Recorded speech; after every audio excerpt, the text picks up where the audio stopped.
Hello friends, welcome back to my channel. आज मैं आप लोगों के लिए बिहार बोर्ड के क्लास 12 के इंग्लिश का बहुत ही important topic how to explain prose lines को कैसे एक्सप्लेन कर लेकर आया हूं। अगर आप बिहार बोर्ड के स्टूडेंट हैं, आईए आईसी आईकॉम में पढ़ते हैं, तो आपके लिए वीडियो बहुत ही इंपॉर्टेंट होने वाला है, क्योंकि आप जानते हैं कि क्लास 12 के बोर्ड एग्जाम में इंग्लिश में हर साल क्वेश्चन नंबर 2 में explain any one of the flowing pros section से 4 मार्क्स का एवरी ईयर पूछा जाता है। ये हमारा प्रोज सेक्शन है। पोएट्री सेक्शन से 4 मार्क्स का पूछा जाता है, तो उसका वीडियो मैं पहले ही बना चुका हूं, अपलोड कर चुका हूं। आप उसका डिस्क्रिप्शन बॉक्स में लिंक दे दूंगा, आप वहां से देख लेंगे, ताकि अधिक से अधिक मार्क्स आपको मिल जाएंगे। ओके, तो आज हम लोग डिटेल से डिस्कस करेंगे कि कैसे एक्सप्लेन किया जाता है। ओके, एक्सप्लेन मींस होता है विस्तार से बताना। तो आप जानते हैं कि आपके बुक में 11 चैप्टर जो है, आपके इंग्लिश बुक में 11 चैप्टर्स प्रिस्क्राइब्ड हैं, और 11 चैप्टर में से किसी 4 चैप्टर से जनरली 4 आपको ऑप्शन भी मिलता है, ए बी सी डी,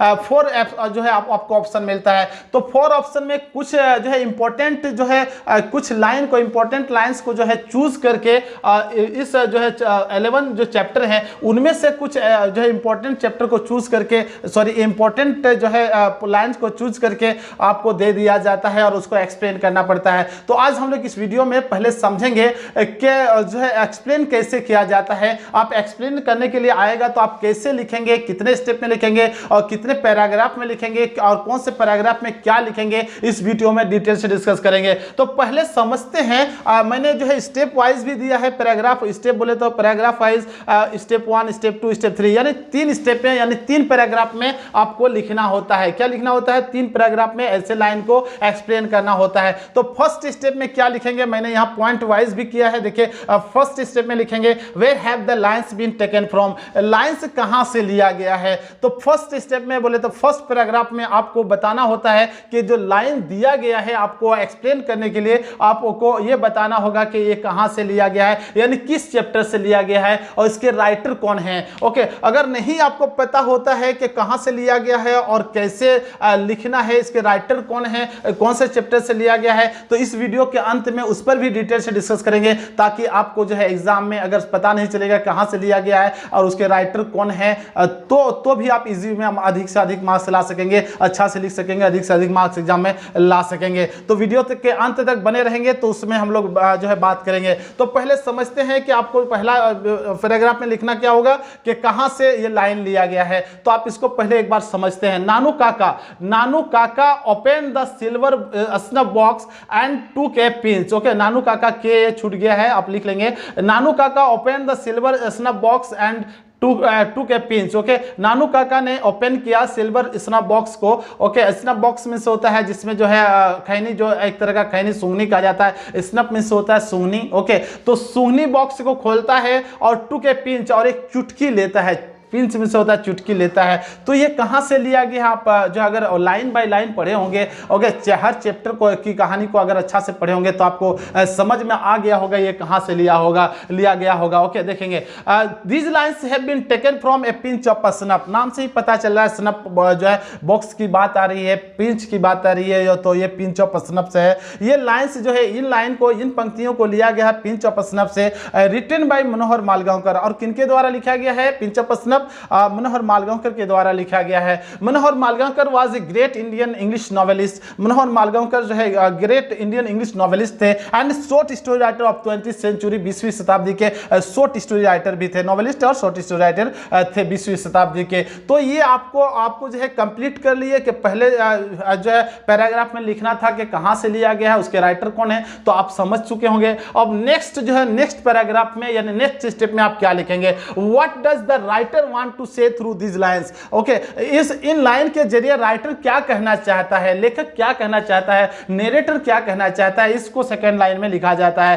तो through this lines Manohar Malgonkar tells about his maternal uncle Nanu Kaka. तो जो है इन लाइन के जरिए मनोहर मालगांवकर हमें बताने की कोशिश करते हैं, हमें बताते हैं कि अपने जो है मामा के बारे में बताते हैं। मैटरनल अंकल में से होता है मामा के बारे में बताते हैं, नानू काका के बारे में बताते हैं। नानू काका came to Delhi for 2 or 3 days to see the ministers. Okay, तो यहाँ नानू काका जो है आते हैं, दिल्ली आते हैं, 2 से 3 दिन के लिए आते हैं। और किसके क्यों आते हैं? सी द मिनिस्टर, मिनिस्टर को देखने के लिए आते हैं, मिलने के लिए आते हैं, मिनिस्टर से मिलने के लिए आते हैं, sorry, to see the minister यानी मिनिस्टर से मिलने के लिए आते हैं। But the minister denied to meet him, लेकिन जो है मिनिस्टर ने, वेलफेयर मिनिस्टर ने जो है डिनाइड कर दिया उनसे मिलने के लिए। सो नानू काका ओपन हिज सिल्वर बॉक्स, इसलिए जो है नानू काका ने ओपन किया सिल्वर बॉक्स को and took a pinch of snuff, और एक पिंच ऑफ स्नफ लिया, because it helped him to make plans,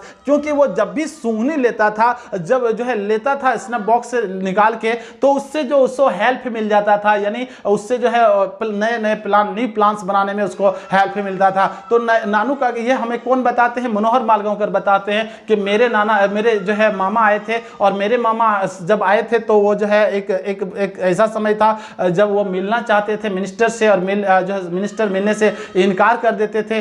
तो इन्होंने जो है मतलब सूंघनी को निकाला, ओके, और सूंघनी लिया, स्नैप बॉक्स को खोला, और जो है एक बार उसको जो है एक तरह का स्नैप किया। तो आप समझ गए होंगे कि आपको जो है नरेटर क्या करना चाहता है। और थर्ड स्टेप में लिखा जाता है अप्रिशिएट। अप्रिशिएट का मतलब होता है प्रशंसा करना, तारीफ करना, एडमायर करना, प्रेज करना, कॉम्प्लीमेंट करना, बहुत सारे वर्ड्स हैं इसके। तो यहाँ पे जो है इस स्टोरी के बारे में, शॉर्ट स्टोरी है ये, आप जानते हैं कि पिंच ऑफ स्नफ एक शॉर्ट स्टोरी है, तो इसके बारे में आपको थोड़ा सा बताना होता है। It is a very interesting short story full of feet and adventure. ये बहुत ही जो है इंटरेस्टिंग शॉर्ट स्टोरी है, रोमांचक शॉर्ट स्टोरी है, और full of wheat and adventure. और जो है विट मींस बुद्धि, और एडवेंचर मींस होता है चतुराई। बुद्धि और चतुराई से साहस भी होता है, साहस से भरा हुआ ये कहानी है। Manohar Malgonkar has used words and phrases and आप कह सकते हैं and characters in right places in a grand style. यानी मनोहर मालगांवकर ने यूज किया है वर्ड्स, फ्रेजेस को और कैरेक्टर्स को, जो उसमें पात्र है, जो सेंट्रल कैरेक्टर है। नानू काका is the central character of this short story pinch of snuff. Pinch of snuff के सेंट्रल कैरेक्टर है नानू काका, ओके। तो उन्होंने जो है मनोहर मालगांवकर ने वर्ड्स और फ्रेजेस को और सेंट्रल कैरेक्टर को भी राइट प्लेस में ग्रैंड स्टाइल में शानदार तरीके से जो है यूज किया है, प्रयोग किया है। तो आप समझ चुके होंगे, ओके। आप एक बार स्क्रीनशॉट ले लेंगे तो और अपने 2 से 4 बार देखेंगे तो आपका कॉन्सेप्ट और क्लियर हो जाएगा। इसके बारे में पिंच ऑफ स्नफ के बारे में पहले ही मैं 2 वीडियो बना चुका हूं, एक ऑब्जेक्टिव और दूसरा सब्जेक्टिव, क्योंकि आप जानते हैं कि बिहार बोर्ड में 50% ऑब्जेक्टिव और 50% सब्जेक्टिव क्वेश्चन पूछा जाता है, इसलिए मैंने ऑब्जेक्टिव और सब्जेक्टिव के लिए अलग सेपरेट वीडियो बनाया है। और ये भी बना जो है मैं आप देख पा रहे हैं। तो अगर आप तीनों वीडियो को देखेंगे, ऑब्जेक्टिव वाले और सब्जेक्टिव वाले, और इनको देखेंगे, तो इससे चाहे कोई भी क्वेश्चन क्यों ना पूछा जाए, चाहे ऑब्जेक्टिव पूछा जाए, सब्जेक्टिव पूछा जाए, समरी पूछा जाए, शॉर्ट क्वेश्चन पूछा जाए, लॉन्ग क्वेश्चन पूछा जाए, या एक्सप्लेनेशन पूछा जाए, आप इजी वे में लिख सकेंगे। अगर ये जो है इंपॉर्टेंट लाइन से, इसके अलावा भी अगर इंपॉर्टेंट लाइन से दूसरा पूछा जाता है एग्जाम में, और आपको पता चल रहा होता है कि पिंच ऑफ स्नफ का है, तो आप फर्स्ट पैराग्राफ में इसको सेम लिखेंगे और थर्ड पैराग्राफ में सेम लिखेंगे। और ये जो बीच वाला जो है बीच वाला, यानी what the writer want to say through this lines in line के जरिए क्या कहना चाहता है, तो according to you can change here, according to the you can write here according to the जो है इंपॉर्टेंट पॉइंट्स ऑफ द कह सकते हैं एक्सप्लेनेशन के लिए जो सब्जेक्ट जो दिया होता है उसको आप यहां लिख लेंगे, तो आपको अधिक से अधिक मार्क्स मिल जाएगा। अगर आपको पता नहीं चल रहा है कि कहां से लिया गया है, तो भी आप इजी वे में लिख सकते हैं, this lines have been taken from a beautiful story, आपको पता चल जाएगा पोएम से लिया गया है। उसके बाद थोड़ा सा लिख देंगे कि द राइटर वाज वेरी जो है वेरी इंटेलिजेंट, कह सकते हैं ही वाज, अगर आप इतना तो पता होगा आपको कि कहां जन्मा है, तो he was born in England, अगर आपको पता है ही वाज, अगर मनोहर मालगांवकर के बारे में he was great Indian short story writer and novelist, आप इस तरह से लिख सकते हैं। और सेकंड लाइन में आपको सेम लिखना है, थर्ड लाइन में यही चीज लिख देना है। अगर नॉवेल के बारे में है तो नॉवेल तो आपके में है नहीं, ओके। अगर पोएम है तो पोएम के बारे में जो है it is a very beautiful poem लिख सकते हैं, ओके। तो आई होप कि आप समझ चुके हैं। अगर आपने अभी तक मेरे चैनल को सब्सक्राइब नहीं किया है तो प्लीज सब्सक्राइब कर लीजिएगा, दोस्तों को शेयर कीजिएगा, अच्छा लगा तो कमेंट जरूर कीजिएगा। Keep watching my all videos, ताकि आपका जो है कॉन्सेप्ट क्लियर हो जाएगा और आप अधिक से अधिक अपने एग्जाम में जो है मार्क्स ला सकेंगे। Wish you all the best, मिलते हैं नेक्स्ट वीडियो में।